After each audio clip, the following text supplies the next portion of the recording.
Bonjour à toutes et à tous, on se retrouve aujourd'hui pour ce troisième épisode de la palette des Verts sur Peuple Vert. Aujourd'hui, on va s'appuyer sur les trois derniers matchs de l'AS Saint-Etienne pour observer et essayer de mieux comprendre le nouveau dispositif tactique mis en place par Laurent Batles, ce 3-5-2 qui fait beaucoup de bien. On rentre tout de suite dans le vif du sujet avec le positionnement moyen des joueurs. Là, j'ai pris en exemple le match face à Annecy parce que je trouve que c'est très parlant. Et on peut voir qu'on a donc notre ligne de 3 joueurs défensifs, nos 3 centraux, nos 2 joueurs de couloir, Nkunku, Cafaro sur ce match, un attaquant qui est chargé de fixer la défense, pendant que le second, Crasso, décroche dans un rôle de 9,5. Il joue très souvent aux côtés de Mouefek en l'occurrence avant qu'il se blesse, qui est pour le coup dans un vrai rôle de numéro 8 relayeur chargé de casser les lignes. Un cran plus bas, on a Bouchoirie qui lui pour le coup doit faire le lien entre la défense et l'attaque. Et le numéro 7, un cran plus bas encore, dans un vrai rôle de numéro 6, c'est mon conduit qui a un gros rôle de compensation avec la défense lorsqu'on en a besoin. Je vous ai mis sur le côté les cartes de chaleur des joueurs qui animent les couloirs pour bien comprendre la répartition des tâches dans nos couloirs. On va y revenir un peu plus tard correctement en image. Et on voit donc là, face à Annecy, on retrouve sur une phase défensive une ligne de 4 avec mon conduit qui est venu se mettre aux côtés de Saïdousso et les couloirs qui sont défendus et par Apia et par Cafaro et Nkunku sur les latéraux adverses. On le voit un peu plus clairement là, on est à la 31e minute de jeu. Annecy, phase de possession de ballon.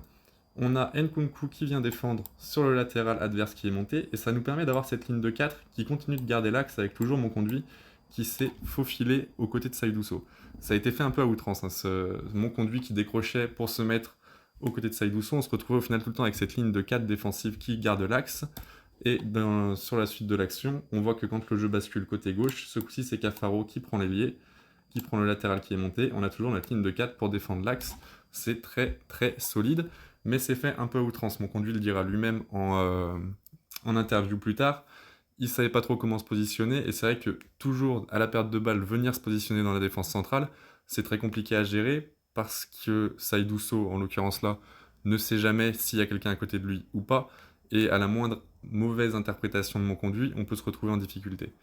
Ça a été un peu rectifié au fur et à mesure des matchs, et on le voit là face à Dijon, ça a été fait de manière beaucoup plus intelligente comme compensation, avec uniquement lorsqu'on en a besoin un joueur qui vient s'intégrer à la défense. Là en l'occurrence, c'est Léo Petro qui va sortir sur le porteur de balle dijonnais qui va recevoir la balle, et on va voir mon conduit qui prend derrière l'espace dans le dos de Petro qui a été laissé pour compenser.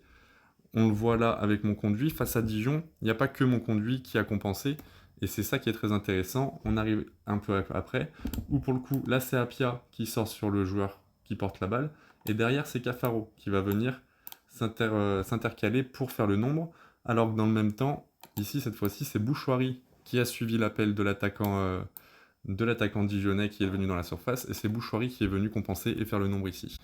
Donc voilà, ces compensations elles sont très importantes pour l'équilibre défensif et ne pas se retrouver en sous-nombre quand l'adversaire a le ballon. Là, c'est très important et on va le voir face à Nîmes sur cette situation où on voit que mon conduit, je pense, anticipe ici que l'Aubry va récupérer le ballon et du coup sort de la défense, sauf que Nguessan fait un très bon travail et se joue de l'Aubry, et derrière, on voit que nos centraux, ils sont tous en 1 contre 1. On a Petro, Briançon et So qui sont tous en 1 contre 1, et du coup, cette sortie de mon conduit, l'Aubry qui perd son duel, et ben ça va forcer Saïdousso à venir défendre sur Nguessan, et du coup à abandonner Mousset qui était son vis-à-vis. Nguessan là sur cette action ne va pas le voir et ne va pas lui mettre, il va rentrer un petit peu tête baissée dans la surface, tant mieux, mais c'est des choses qui sont très compliquées. Enfin, dès qu'il y a une mauvaise gestion, dès qu'on perd un duel, ça peut devenir très compliqué et il faut faire très attention à ça. C'est forcément une prise de risque de défendre avec 3 centraux, mais derrière, ça permet aussi de bonnes choses à la construction du jeu. C'est très intéressant d'avoir un gars comme mon conduit en véritable numéro 6, d'avoir des garçons qui étirent notre jeu, c'est compliqué pour l'adversaire, et un garçon comme mon conduit à la construction du jeu si bas, là je crois que sur cette action il va réussir à casser les lignes et trouver Mouefek, ça élimine 5 joueurs adverses, c'est très intéressant. Autre chose très intéressante dans ce dispositif et le fait d'avoir 3 centraux, c'est que ça nous permet d'avoir des véritables pistons. Alors on voit pas très bien parce qu'il faisait très beau ce jour-là à Saint-Étienne, mais là on est face à Dijon.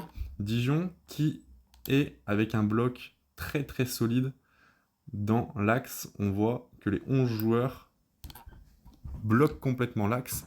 L'un des gros, l'un des gros schémas de jeu préférentiels mis en place par Batless avec ce système-là, c'est de fixer d'abord l'axe pour ensuite trouver les côtés. Et c'est quelque chose qu'on a beaucoup fait. Là, on voit que face à Dijon, les couloirs sont pas du tout gardés et que c'est vraiment des boulevards pour Cafaro et Apia. Ça a été très bien exploité, c'est quelque chose que j'aime beaucoup. On a ces 4 joueurs avec nos 2 8 relayeurs et nos deux BU qui sont assez loin. Bon, ça ressemble plus à rien du tout ce qu'on fait, mais globalement, vous comprenez. 4 joueurs dans l'axe pour fixer la défense, 2 latéraux, ensuite 2 pistons pour à trouver sur les côtés. Autre point très intéressant, c'est que dans ce système-là, moi j'aime bien dire que c'est un système qui permet de trouver des solutions quand il n'y a plus de solutions. Là, on est au début de match contre Nîmes, on voit que les Nîmois sont tous assez proches de nos joueurs pour le jeu court, et Nkunku va réussir à trouver la solution d'Enis Apia complètement à l'opposé.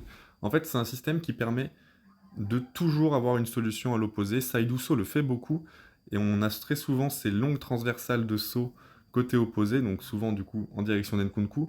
Si on fait pas n'importe quoi techniquement, on sait qu'avec une grande transversale, on peut toujours s'en sortir, et il y aura toujours un coéquipier qui sera le plus proche du ballon. C'est très intéressant, et là voilà, on se retrouve face à Nîmes, qui pour le coup avait un bloc un peu plus flottant, mais c'est ce qu'on disait tout à l'heure, on a ces 4 joueurs qui fixent l'axe, et nos 2 joueurs de couloir qui peuvent pas être gardés, vu qu'il y a tellement de monde dans l'axe que les défenseurs peuvent pas aller défendre sur les côtés. Et du coup là on a l'Aubry qui va aller fixer son défenseur avant de la donner à Nkunku côté gauche. Cette fois-ci Nkunku va prendre la frappe et ce sera arrêté par le gardien, je sais plus si ça fait corner ou pas. Il y avait en plus de ça une solution avec Apia qui était au second poteau, ça aurait pu faire quelque chose de pas mal. Sur le but, du coup, quelques minutes plus tard de Nkunku, c'est pareil, on a l'Aubry qui vient fixer. Cette fois-ci, le défenseur nîmois monte sur l'Aubry. L'Aubry va trouver le relais sur Wadji. Wadji qui remet à Crasso. Sublime remise dans le jeu de Crasso en une touche pour un Nkunku qui vient prendre l'espace dans le dos de la défense et derrière crucifier le portier nîmois. Ça fait un 0. Crasso, vraiment, ce rôle de 9,5, il lui va à ravir, c'est parfait. Sur son but face à Dijon, c'est un petit peu le même système. On joue d'abord sur les côtés, on joue l'axe. Là, c'est Mouefek, le 8 relayeur, qui attire le défenseur. Et par la suite, Crasso, le défenseur central a été attiré, il est là. Crasso l'élimine et va pouvoir derrière attaquer l'espace dans le dos de la défense en jouant sur une 2 magnifique avec Charbonnier, pareil en une touche de balle. Techniquement, quand les joueurs sont au niveau et qu'il y a du mouvement, c'est un système qui permet de créer beaucoup d'espace dans la défense adverse ou alors de trouver les côtés et de créer vraiment beaucoup de choses et du danger offensif. C'est très intéressant. Donc voilà. Là, on va enchaîner un 4e match. Face à Pau, ce système sera à coup sûr reconduit. On va jouer face à une équipe de Pau qui est dans une forme bien différente de la nôtre, avec seulement une victoire, oui, c'est ça, une victoire sur les 10 derniers matchs pour eux. On se souvient du match aller avec l'expulsion de Green et Monsieur Henri Sévet qui claque un doublé sur coup franc. On fait encore des cauchemars. J'ai essayé de faire une petite revue d'effectifs, un petit peu pour voir comment se situe notre équipe, comment est-ce qu'on va jouer sur cette fin de saison, en tout cas sur les prochains matchs. Je pense que face à Pau, c'est So qui va sauter et Capia va retrouver cette place de défenseur central droit. Je pense que Cafaro va reprendre sa place de piston. J'ai mis Wadji en concurrence avec Bamba en pointe parce que je pense que c'est un rôle qui peut lui convenir s'il est capable de répéter les efforts et les courses offensives, les appels dans le dos de la défense. C'est le travail qu'on va demander à notre attaquant de pointe dans ce système-là. Donc c'est clair que dans le jeu de combinaison avec Crasso, ce sera bien meilleur un Bamba qu'un Wadji. Mais est-ce qu'il a la résilience pour remplacer Wadji vraiment sur le front de l'attaque et sur la quantité d'appels? Je sais pas, l'Aubry sera encore là, Mouefek étant encore blessé. Je pense que Fomba peut être un bon joueur de rotation derrière mon conduit, mais l'importance de mon conduit, elle est incalculable. Donc voilà, je pense qu'on a de bonnes bases, d'autant plus avec le retour de Briançon qui a fait un bien fou face à Nîmes. Psychologiquement, c'est tellement important d'avoir ce joueur dans notre défense. On a vu que dès qu'on a commencé à reculer, à être un peu acculé et à perdre et à perdre un peu nos moyens. Briançon m'ont conduit, ils nous ont sorti de ça mentalement. Petro, très très bon. Apia, franchement, quand on voit comment était animée la droite de notre défense en première partie de saison, avec des Giraudon, Palencia, Masson, ni fait ni à faire, Apia, il apporte une sérénité folle et on peut le remercier parce que sans lui, je pense que ce système il est absolument pas viable. Larsonneur, toujours aussi rassurant. Face à Nîmes, ça fait encore du bien. 2-3 très bons arrêts. Donc voilà, c'est de bon augure pour la suite de la saison. À voir comment ça se passe. Hâte du match de demain face à Pau.